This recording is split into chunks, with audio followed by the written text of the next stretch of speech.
जब भारत की हम बात करते हैं, समाज में बदलाव की बात करते हैं, तो ये बताना चाहूंगी कि राष्ट्रवाद की जो भावना हम पिछले कुछ सालों में भारत में हमने देखा है, लोग बहुत आकर्षित हो रहे हैं राष्ट्रवाद की भावना की तरफ।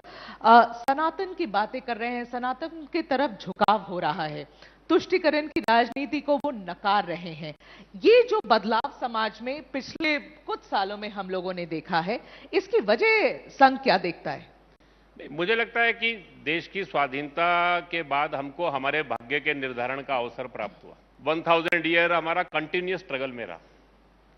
ये जब तुर्किश मुगल ये जो इन्वेजन हुए उस सारे में हमारे इंस्टीट्यूशन कोलैप्स कर गए जी।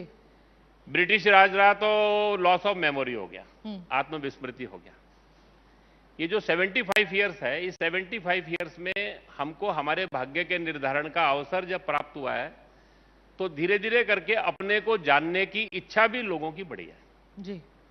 और ये जो सारे देश के अंदर राष्ट्रभाव या जिसको हम कह रहे हैं कि अपनी संस्कृति का गौरव ये सब जो जग रहा है, ये it is a positive sign. Okay, ये जो भारत की आध्यात्मिकता आधारित हजारों साल का जो जीवन था उसको जानने की इच्छा जी और उसके साथ जीने की इच्छा समाज की खड़ी हो रही है। ओके, आप जो यंग पीढ़ी का अभी जो म्यूजिक प्रेजेंटेशन देख रहे थे, या मैं कभी कभी art of living Jaggi Vasudev ji ऐसे सब लोगों के यहाँ देखता हूं, या हमारे पास भी जो लोग आते हैं वो जब प्रश्न करते हैं तो उनके मन के अंदर दो ही बातें होती हैं।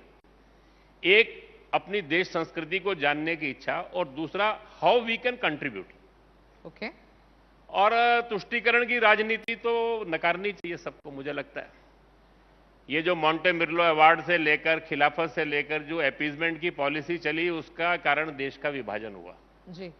बहुत अनफॉर्चुनेट था। हजारों साल राज्य दूसरों का रहा, राष्ट्र बटा नहीं। पहली बार भारत का विभाजन जो है ये 47 में हुआ due to this politics of appeasement. मुझे लगता है कि समाज में राष्ट्रभाव जगेगा तो ये पॉलिटिक्स ऑफ अपीजमेंट समाप्त होनी थी सारे उसमें से, तो उसका ये परिणाम है।